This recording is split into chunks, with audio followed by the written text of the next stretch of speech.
Hello all welcome back to Satish పండు thoughts. ఈరోజు మనం మాట్లాడుకోబోయే సినిమా సింగిల్.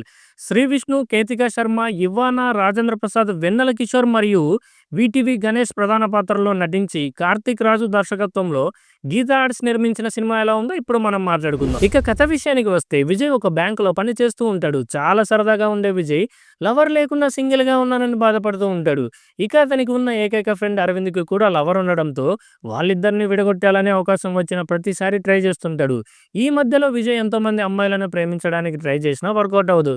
ఈ క్రమంలో పూర్వ అనే అమ్మాయిని విజయ్ ఇష్టపడతాడు.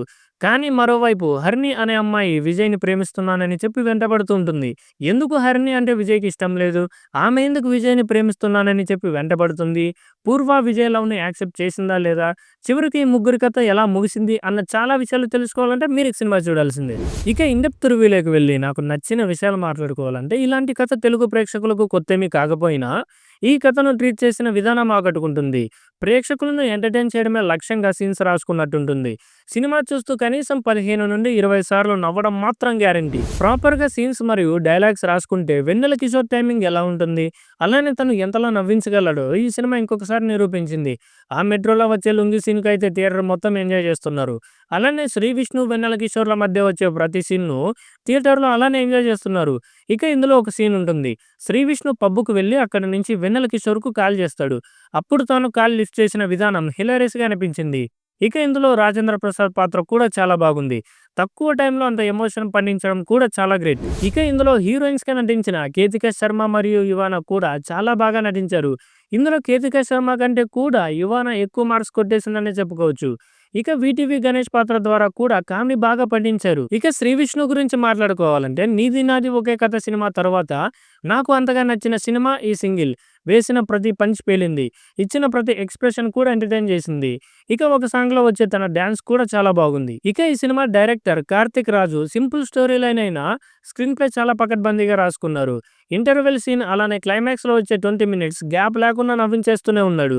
అక్కడ డైరెక్టర్ సెన్స్ ఆఫ్ హ్యూమర్ అలానే రైటింగ్ లో తన పవర్ ఏంటో చూపించాడు.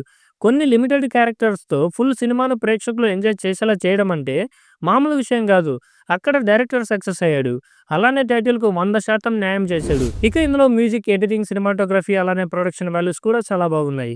ఇక ఈ సినిమాలో నాకు నచ్చని విషయాల గురించి కూడా మాట్లాడుకోవాలంటే, పూర్వ మరియు విజయాల మధ్య వచ్చే లవ్ సీన్స్ ను ఇంకాస్త బాగా రాసుకోవాల్సింది. ఈ సినిమాలో హీరోతో డైరెక్టర్ ఒక డైలాగ్ చెప్పిస్తాడు, అన్ని కమర్షియల్ సినిమాల్లో లాగా ఎండింగ్ చేస్తే నా కల్ట్ ఫ్యాన్స్ ఒప్పుకోరు అని. అక్కడ ఎండింగ్ ఎంత ఇంపార్టెంట్, ఓపెనింగ్ కూడా అంత ఇంపార్టెంట్ అన్నది నా పాయింట్. ఇక హీరో మరియు తన ఫ్రెండ్ మధ్య రాసుకున్న సీన్స్ బాగున్నా ఒకానొక టైంలో వస్తున్న నవ్వు కొన్ని క్షణాలు ఆగి అయ్యో పాపం కదా క్యారెక్టర్ అనిపిస్తుంది. ఇక ఇవి తప్ప నచ్చని పాయింట్స్ ఏవి నాకు ఈ సినిమాలో కనిపించలేదు. ఫైనల్ గా ఈ సినిమా గురించి ఒక్క మాటలో చెప్పాలంటే, నువ్వు సింగిల్ అయినా, కమిటెడ్ అయినా, లేక పెళ్ళై పిల్లలున్నా అందరినీ సమానంగా ఎంటర్టైన్ చేయగలిగే సినిమా ఈ సింగిల్. ఇక ఈ సినిమాకు నేను ఇచ్చే రేటింగ్ 3.25/5. ఇక ఇది ఇవాల్టి వీడియో. ఇలాంటి మూవీ రిలేటెడ్ కంటెంట్ అయినా, మోటివేషనల్ కంటెంట్ అయినా, ఫన్ అయినా, పాలిటిక్స్ అయినా అన్ని ఛానల్లో మాట్లాడుకుందాం. అవన్నీ మిస్ అవ్వకుండా ఉండాలంటే మీరు ఈ ఛానల్ని సబ్స్క్రైబ్ చేసుకొని బెల్ ఐకాన్ని యాక్టివేట్ చేసుకోండి. అలానే ఈ వీడియో కనుక మీకు నచ్చినట్టయితే లైక్ చేయండి, కామెంట్ చేయండి, షేర్ చేయడం మాత్రం మర్చిపోకండి. Thank you very much. Signing off Satish పండు. బై.